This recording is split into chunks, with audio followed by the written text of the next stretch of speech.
तो चलिए फ्रेंड्स, आज समझते हैं कार्बोनिकम सल्फ रेमेडी को, जिसको कार्बोनिकम सल्फेट्रम भी बोलते हैं।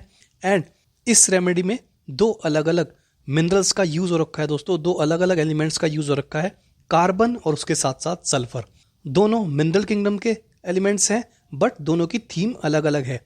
तो चलिए सबसे पहले इस रेमेडी का एक छोटा सा ओवरव्यू करते हैं और समझते हैं कि किस प्रकार से हमें पता लगा कि ये कार्बोनियम सल्फ का पेशेंट है, उसके साथ साथ क्या इसके मुख्य सिम्टम्स हैं, और उसके बाद इसके की यूजेस को समझेंगे कि सबसे ज़्यादा यूज़ ये रेमेडी कहाँ पर आती है। उसके बाद फ्रेंड्स इसके mental, physical as well as इस पेशेंट की मॉडलिटीज़ को समझेंगे। तो फ्रेंड्स, अगर हमें किसी भी रेमेडी को जानना है तो सबसे पहले ये पता करना पड़ता है कि ये रेमेडी बनी किस चीज़ से है और क्या वो बॉडी के अंदर करती है और किस प्रकार का नेचर उस पेशेंट का मिलेगा। तो फ्रेंड्स, जैसे कि हमने स्टार्टिंग में बात की, दो अलग अलग मिनरल्स। पहला है कार्बन। कार्बन की थीम क्या है? मैं कहीं ना कहीं अकेला रह गया हूं या मुझे अकेला छोड़ दिया गया है। तो कार्बन क्या है, बॉन्डिंग बना के रखना चाहता है, तो उसे ऐसा फीलिंग रहता है कि मैं कहीं ना कहीं मुझे अकेला छोड़ दिया गया है, मुझे पीछे छोड़ दिया गया है। और अगर हम सल्फर की थीम बात करें तो सल्फर की मेन थीम क्या है फ्रेंड्स? एम्बेरसमेंट। अगर उसके साथ कोई ऐसा गलत काम कर दिया गया जिससे उसको बड़ी एम्बेरसमेंट हुई, यानी कि उसको निराशा हुई उस काम से, या फिर ऐसी कोई टोंट उसके ऊपर मार दी जिससे उसे बड़ा हर्ट हुआ, तो उस एम्बेरसमेंट को कवर अप करने के लिए वो इतनी मेहनत कर देगा कि उससे कवर अप भी करेगा और अपना एक लेवल ऊपर बढ़ा लेगा, यानी कि जो उससे कमी जिसके कारण उसको एम्बेरसमेंट हुई थी उसको पूरा तो करेगा ही करेगा, प्लस उससे और ज़्यादा मेहनत करके अपने आप को और ज़्यादा इंप्रूव कर देगा। क्योंकि सल्फर का मेन क्या है? खुद की ईगो, खुद की डिग्निटी, खुद की रिस्पेक्ट उसकी मेंटेन रहनी चाहिए, और इसलिए वो बड़ी जल्दी एम्बेरस्ड हो जाता है। तो यही दोनों थीम को मिलाकर बनी है कार्बोनियम सल्फ। तो फ्रेंड्स, इन दोनों थीम्स का मिक्सचर आपको इस रेमेडी में मिलेगा। और यहाँ तक कहा गया है कि अगर कैलकीरिया कार्ब और कैलकीरिया सल्फ दोनों के सिम्टम मिल रहे हैं, बट दोनों ही पूरी तरह नहीं मिल पा रहे हैं, तो हम कार्बोनियम यानी कि कार्बन सल्फ की तरफ भी जा सकते हैं। तो बड़ी डीप एक्टिंग रेमेडी है फ्रेंड्स, और बहुत ही उच्च स्तर की रेमेडी है, बट कहीं ना कहीं होम्योपैथी में इतना यूज नहीं हो पाता जितनी यूजफुल ये रेमेडी है। कुछ अगर फिजिकल सिम्टम्स की बात करें तो फ्रेंड्स, आइज में अगर इन्फेक्शन हो, आंखों में मोतिया हो, विजन लॉस हो रहा हो, नाइट ब्लाइंडनेस हो, तो आइज के लिए बहुत ही बेहतरीन रेमेडी है। उसके साथ साथ कान में टेनिटियस यानी कि रिंगिंग, बजिंग साउंड, यानी कि या तो घंटियां बज रही हैं अंदर या फिर ऐसी बज साउंड हो रही है कान के अंदर बार बार, तो उसमें भी ये बहुत इंपॉर्टेंट रेमेडी है। बहुत अच्छे इसके रिजल्ट्स हैं फ्रेंड्स। तो इन दोनों चीज़ों के लिए, कान एज वेल एज आइज, दोनों के लिए बड़ा इंपॉर्टेंट रेमेडी है और बहुत अच्छे रिजल्ट्स ये दिखाती है। और अगर हम मेंटल सिम्टम्स की बात करें तो बहुत ही डलनेस इस पेशेंट के अंदर मिलेगी, यानी कि उसका काम क्या होगा? उसे ऐसा लगता है कि मैं राजा हूं और मुझे बस बैठ के खाना है, मुझे बैठ के ऑर्डर देना है। उसका पूरे दिन का अगर वो अपना स्ट्रक्चर बताएगा ना, तो उसे बैठ के ऐश करनी है, यानी कि उसको इंजॉयमेंट करना है बैठ के आराम से। उसे कोई एफर्ट वाला काम करना ही नहीं है, बट उसे पैसा बहुत कमाना है, बट उसे आराम से, यानी कि उसके लाइफस्टाइल पे कोई इफेक्ट ना हो। उसे नींद भी पूरी करनी है, उसे आराम से टीवी देखना है, म्यूजिक सुनना है, सेक्सुअल अट्रैक्शन बहुत है उसके अंदर, यानी कि मुझे रोज सेक्स भी करना है। इस प्रकार तक की उसके माइंड में थीम रहती है। क्यों? क्योंकि उसे लगता है कि मैं राजा हूं। तो राजा का लाइफस्टाइल क्या होता है? अच्छा खाना, अच्छा पहनना, आराम करना, एक शेड्यूल, बढ़िया आरामदायक जीवन। ऐसा जीवन वो व्यतीत अपनी लाइफ, मतलब जिंदगी भर ऐसा ही जीवन वो व्यतीत करेगा। पर सपनों की बात करें तो ड्रीम्स बहुत बड़े बड़े होंगे, यानी कि इंटरनल ड्रीम्स, नाइट ड्रीम्स नहीं, अंदर की बातें। यानी कि ऐसे बताया कि मुझे बहुत पैसा कमाना है, मुझे बहुत बड़ा आदमी बनना है, मुझे इतना बड़ा आदमी बनना है कि दुनिया मेरी बात करे, मेरी रिस्पेक्ट करे, मुझे एक ओहदा दे। वो क्या थीम निकल के आ रही है? सल्फर। खुद की डिग्निटी उसकी खराब नहीं होनी चाहिए। और सुस्तपन उसके कार्ब से निकल के आ रहा है, यानी कि जो कार्बन की थीम है वो सुस्तपन की तरफ उसे कहीं ना कहीं दर्शाती है। क्यों? क्योंकि उसे बहुत भीड़ से ना एम्बेरसमेंट होने लगती है। तो दोनों ही थीम को मिलाकर ये रेमेडी बनी है। तो फ्रेंड्स, कैसा होगा? सुस्त, उसे बैठ के पिज्जा खाना है, टीवी देखना है, गेम्स खेलनी है, अच्छा खाना है, उसे अल्कोहल भी रोज चाहिए, उसे मीट भी रोज चाहिए, यानी कि उसे मनपसंद खाना, सेक्सुअल, उसको अलग अलग वुमेन्स के साथ सेक्स भी करना है। तो इस प्रकार की उसकी थीम रहने वाली है, यानी कि ऐशो आराम वाली लाइफ चाहिए, बहुत पैसा चाहिए, बट एफर्ट मैं ना करूं। तो ऐसा उसका माइंड सेटअप आपको देखने को मिलेगा। तो चलिए, ये तो हो गया एक ओवरऑल उसके सिम्टम्स। अब बात करते हैं की यूजेस की। सबसे ज्यादा यूज ये रेमेडी कहां पर आती है? तो सबसे पहला की यूजेस दिया हुआ है friends, chronic sciatica pain and twitching. बहुत ही पुराना सियाटिका मतलब सियाटिका एक नर्व है फ्रेंड्स, जो हमारे स्पाइन से हमारे दोनों पैरों की तरफ निकल कर जा रही है। यानी कि अगर हम बात करें तो स्पाइन से हैमस्ट्रिंग यानी कि थाइस का जो पीछे वाला पार्ट है वहाँ से एक नर्व हमारी निकल के जा रही है जो बिल्कुल पंजे तक जा रही है, उस नर्व को ही सियाटिका नर्व बोला जाता है। उसमें बहुत पुराना पेन रहेगा, उसके साथ साथ ट्विचिंग यानी कि कंपन रहेगी पेशेंट के अंदर। अगर उसके डाइजेस्टिव यानी कि सेकंड पॉइंट की बात करें तो उसमें डाइजेस्टिव अपसेट्स की बात कर रखी है फ्रेंड। देखिए आप खुद सोचिए कि जो बंदा दिन भर आराम से बैठ के खाना चाहता है, कोई एफर्ट नहीं करेगा, कोई वर्कआउट नहीं करेगा, तो डाइजेस्टिव सिस्टम उसका कैसा रहेगा? उसको बहुत सारी गड़बड़्स पेट में रहती हैं, यानी कि कुछ ना कुछ उसको पेट में मिलेगा ही मिलेगा। क्यों? क्योंकि उसे बढ़िया चीज़ें चाहिए। बढ़िया चीज़ों में क्या? रोज मीट, रोज पिज्ज़ा। तो ये सब चीज़ें खाने से क्या हो जाएगा? बहुत बुरा हाल हो जाएगा। अगर आप 10 दिन भी ये चीज़ लगातार खाएंगे और बैठ जाएंगे तो आपका बुरा हाल हो जाएगा। तो ऐसे पेशेंट में तो पूरा जीवन ही वो इस प्रकार से व्यतीत करना चाहता है, तो हमेशा उसको डाइजेस्टिव सिस्टम से लेकर प्रॉब्लम मिलेंगी ही मिलेंगी। उसके साथ साथ लॉस ऑफ सेंसेशन, ये सिम्टम बड़ा ही डीप है फ्रेंड्स। थर्ड पॉइंट जो की यूजेस है, लॉस ऑफ सेंसेशन।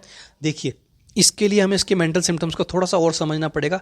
ये बंदा ना बातचीत बहुत करता है और इसका सबसे जो मुख्य सिम्टम है ना वो एब्सेंट माइंडेड, यानी कि बैठा तो यहाँ है पर उसकी सोच कहीं और चल रही है। और एक स्टेज ऐसी आती है कि अगर कहीं ना कहीं इसको एम्बेरसमेंट हो जाए या इसका कोई रिलेशन टूट जाए, जो ये जिसको बहुत प्यार करता था वो रिलेशन टूट जाए, तो ये बड़ी डिप्रेशन स्टेज में चला जाता है। सुसाइडल थॉट इसको आते हैं और एक अलग ही दुनिया में, यानी कि अकेला बैठा अपने आप से बातें करता रहेगा, रोता रहेगा, अकेला बैठा रहेगा घंटों।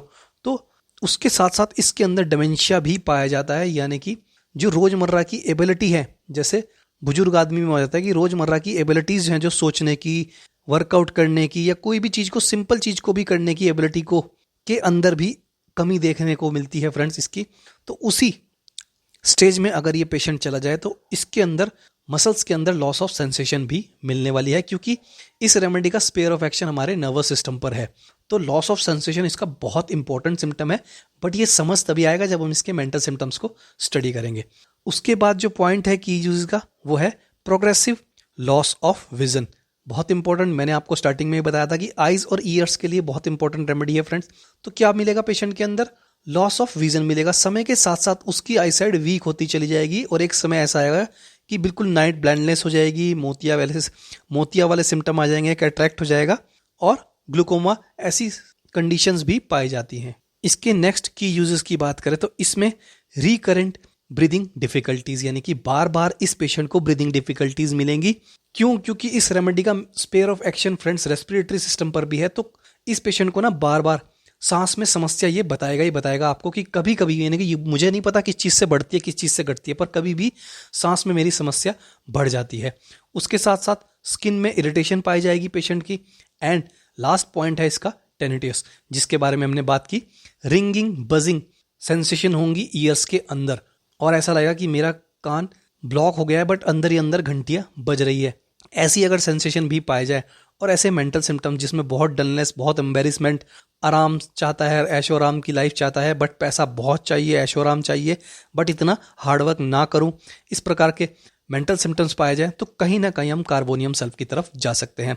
तो ये तो हमने की यूजेस को समझा है फ्रेंड्स। अब चलते हैं इसकी रेमेडी प्रोफाइल पर और एक एक सिम्टम को डीपली डिस्कस करते हैं और इसके मेंटल, फिजिकल और इसकी मोडेलिटीज़ को भी समझते हैं कि किस प्रकार का ये पेशेंट है और किस चीज़ से इसकी समस्या बढ़ती है और किस चीज़ से इसको आराम मिलता है। तो फ्रेंड्स, रेमेडी प्रोफाइल में सबसे पहले मेंटल सिम्टम्स की बात की गई है।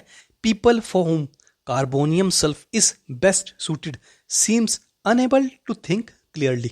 अच्छे से सोच नहीं पाते। क्यों?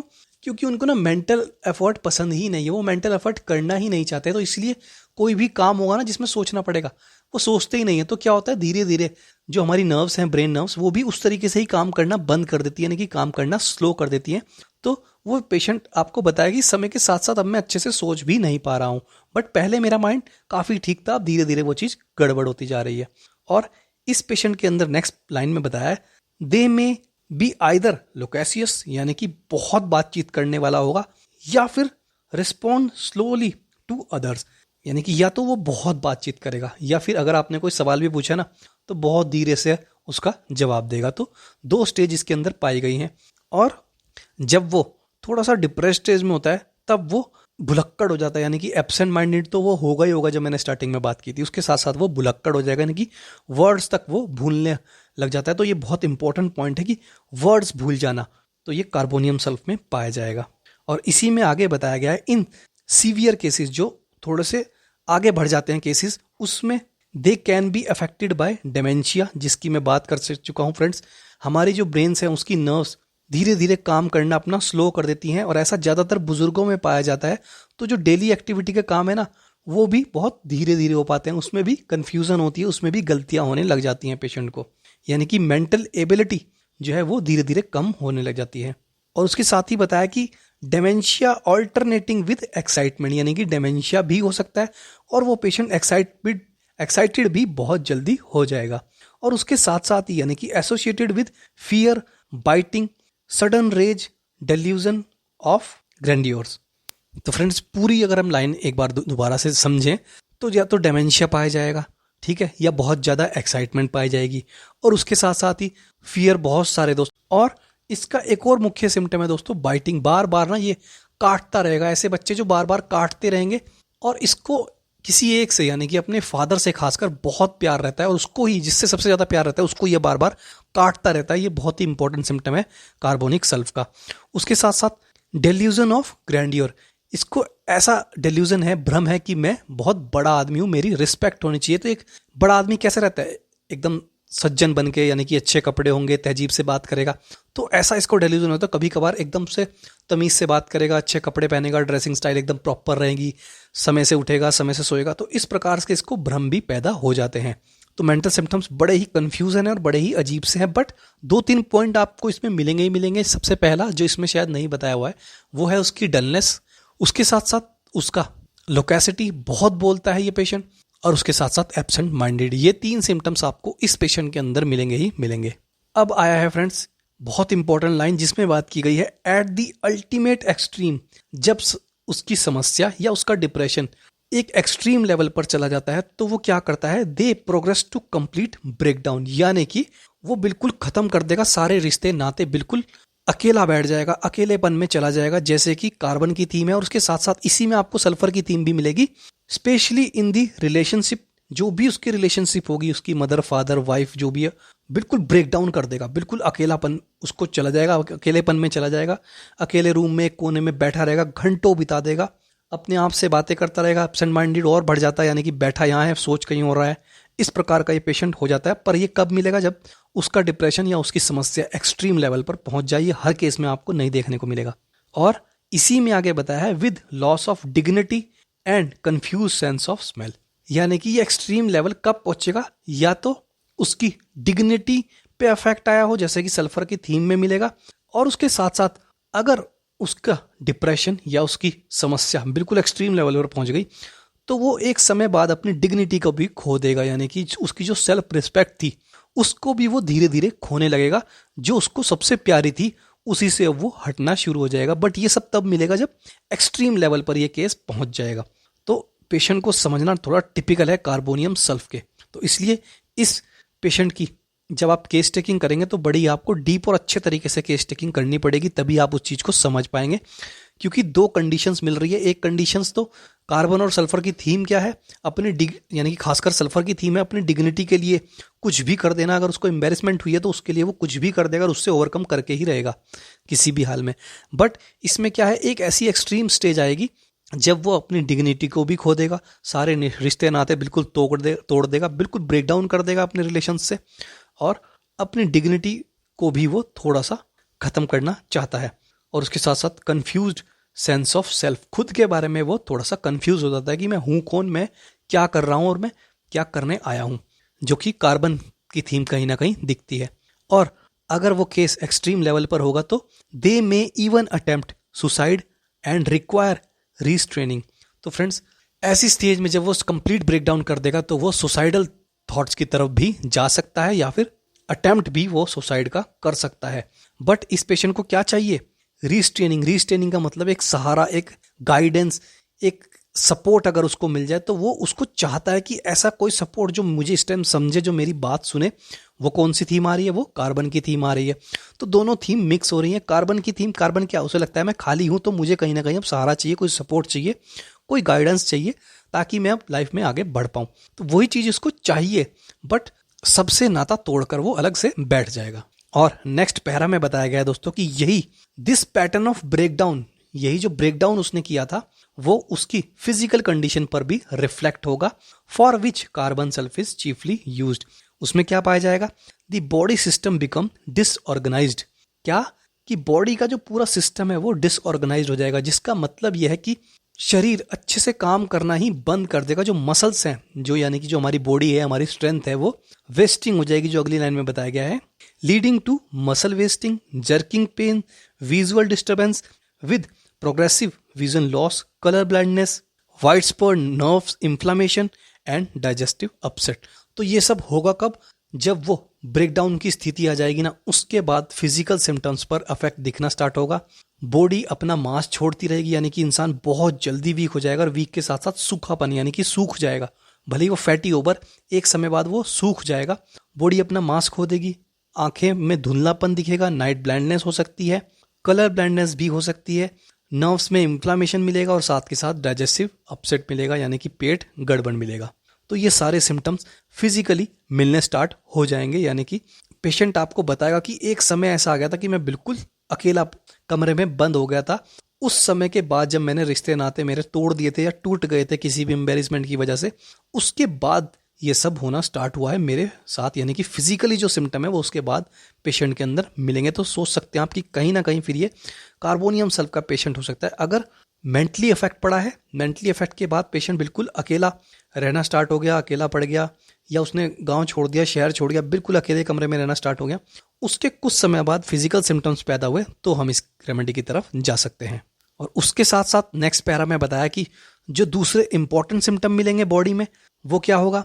टेनिटियस, कान के अंदर रिंगिंग और बजिंग सेंसेशन, ठीक है, chronic sciatica pain, twitching, recurrent breathing difficulties, skin में इरिटेशन, लॉस ऑफ सेंसेशन, और उसके साथ साथ डायरिया या फिर कॉन्स्टिपेशन भी इस पेशेंट को मिलना स्टार्ट हो जाएगा। तो देखिए, फिजिकल सिम्टम्स इम्पैक्ट कब पड़ा? जब मेंटली इम्पैक्ट पड़ा और कितनी सिचुएशन गड़बड़ाने लगी। तो बहुत ही यूनिक, बहुत ही अलग रेमेडी है। पेशेंट को समझना थोड़ा सा टिपिकल है, बट उसकी डलनेस, उसका जो ऐशो आराम वाली लाइफ, वो आपको कहीं ना कहीं इसकी तरफ ले जाएगी अगर आप डीप केस टेकिंग करेंगे। और फिजिकल सिम्टम्स आप समझ ही गए, कानों पर, आंखों पर, और स्किन, यानी कि क्या हो जाएगा? बॉडी सुकड़नी स्टार्ट हो जाएगी, स्किन जो है ढलनी शुरू हो जाएगी। जैसे बोलते हैं ना कि जैसे बुजुर्गों की स्किन ढल जाती है, इस प्रकार से स्किन उसकी दिखेगी। स्किन का जो वेस्ट है, जो मस्कुलर वेस्ट होती है, वो ढलने लगेगा, वो वेस्टिंग में बदलने लगेगा, यानी कि कहीं ना कहीं हाथ पैर सुकुड़ने लगेंगे, पतले में होने लगेंगे। पेशेंट आपको बताएगा कि पहले मैं बहुत ठीक था, मेरी मसल्स में बहुत जान थी, बट अब बहुत तेजी से मेरा मांस जो है सुकुड़ता जा रहा है। तो ये तो हमने ओवरव्यू फिजिकली भी एज वेल एज मेंटली भी इस पेशेंट का समझा। अब समझते हैं इसकी मोडेलिटीज को कि किस चीज़ से इस पेशेंट को आराम मिलता है, किस चीज़ से इसकी समस्या और ज़्यादा एग्रेवेट होती है। तो फ्रेंड्स, सिम्टम बेटर हो रहे हैं for open air, for warm drink. देखिए, बंद में ना इस पेशेंट को घुटन घुटन लगेगी कभी कभार, बट ऐसा हमेशा नहीं है। एक टाइम ऐसा आएगा जब वो बिल्कुल बंद करके, यानी कि कमरा भी बंद, किसी एक कोने में बैठ के चुपचाप रोता रहेगा, या आप चुपचाप अपने आप से बात करता रहेगा, या एब्सेंट माइंडेड स्टेज में पहुंच जाएगा, बैठा वहाँ यार सोच कहीं और रहा है।